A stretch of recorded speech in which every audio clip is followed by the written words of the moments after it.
श्री राम जय जय राम। पुराण एवं महाभारत आदि में सृष्टि प्रक्रिया में बहुधा सांख्योक्त सृष्टि पद्धति परिलक्षित होती। श्रुतियों तथा गीता में भी महतः परम अव्यक्तम महाभूतानि अहंकारो बुद्धिरव्यक्तमेव च इत्यादि रूप से सांख्य सम्मत तत्व प्रतिपादित प्रतीत होता है।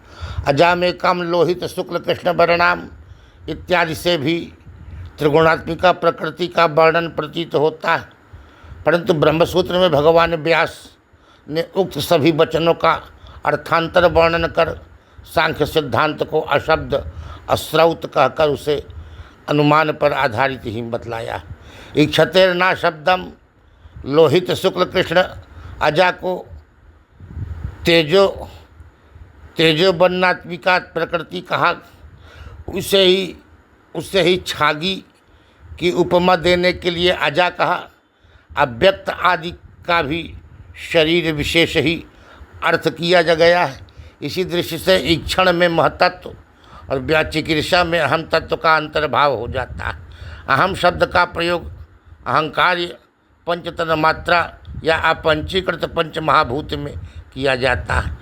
फलतः अहंकार के सात्विक राजस तामस अंशों से होने वाली सृष्टि सूक्ष्म भूतों के ही सात्विक राजस तामस अंशों की सृष्टि समझनी चाहिए। समष्टि भूतों के सात्विक अंश से उत्पन्न मन इसी दृष्टि से अहंकारिक कहा जा सकता है। भगवान व्यास का यह सब प्रयास वेदांतों की ब्रह्म मात्र पर्यवसायिता बतलाने के लिए है।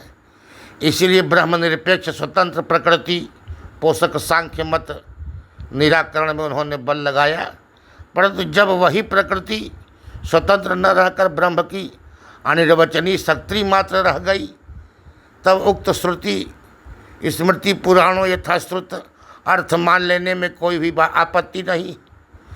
इस पक्ष में भी समष्टि अहम तत्व ही अहंकार है, परंतु व्यष्टि में अहम तत्व का तात्विक कार्य मन या सात्विक कार्य मन अंतःकरण ही अहंकार रूप में ग्राह्य, वही साभास साधिष्ठान होकर अहमर्थ होता। अतः सांख्यिक अहम तत्व के एक होने पर भी वेदांती अहंकार प्रतिजीव भिन्न है। अद्वैती भी मन या अंतःकरण ही नहीं, किंतु सूक्ष्म शरीर को ही सृष्टि के आरंभ काल में उत्पन्न एवं प्रलय काल में प्रलीन होने वाला मानते हैं। कारण शरीर अविद्या का ब्रह्म तत्व साक्षात्कार से ही बाध होता है। फिर भी प्रतिसुषुप्ति अहंकार का प्रलय एवं प्रतिबोध निर्माण प्रतीति के अभिप्राय से मान्य है। सुप्ति में अहंकार का स्वरूपेण भासमान नहीं होता, जागृत में वैसा भासमान होता है। जिस अविद्यांश रूप से सुसुप्ति में अहंकार रहता है, वही अविद्यांश जागृत में अहंकार रूप से भासमान होता है। जैसे द्रुत एवं अद्रुत कठिन घृत रूप में एक ही तत्व मान्य होता है, वैसे ही अहंकार एवं तदवस्था विशेष भूत अविद्यांश एक ही तत्व तदवस्था विशेष भूत अविद्यांश वह सृष्टि से लेकर प्रलय पर्यंत रहता है। समष्टि प्रलय में समष्टि अहंकार का माया में लय होता है। सुप्ति में व्यष्टि अहंकार का निद्रा में लय होता है।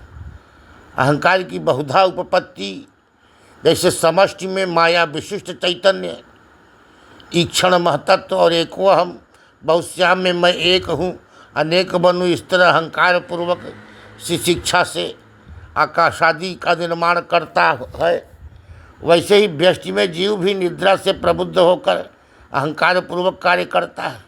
यह भी निद्रा अज्ञान या माया स्थानीय निद्रा के अनंतर होने वाले प्रबोध काल की बुद्धि महतत्व का अंश है। बुद्धि के अनंतर अहम का उल्लेख होता है, तभी अन्य सब प्रपंच व्यवहार होता है। अतः यह अहंकार समष्टि अहंकार का ही अंश है। समष्टि प्रलय में समष्टि अहंकार का प्रलय होता है। व्यष्टि सुप्ति में व्यष्टि अहंकार या अहंकार का विलय होता है, स्वाभाविक है। सांख्य का जितना सिद्धांत वेदांत आदि ग्रंथों के अविरुद्ध है उतना ही मान्य है। अतः सर्वथा सांख्य मतानुसारी वेदांत सिद्धांत न होना दूषण नहीं भूषण है।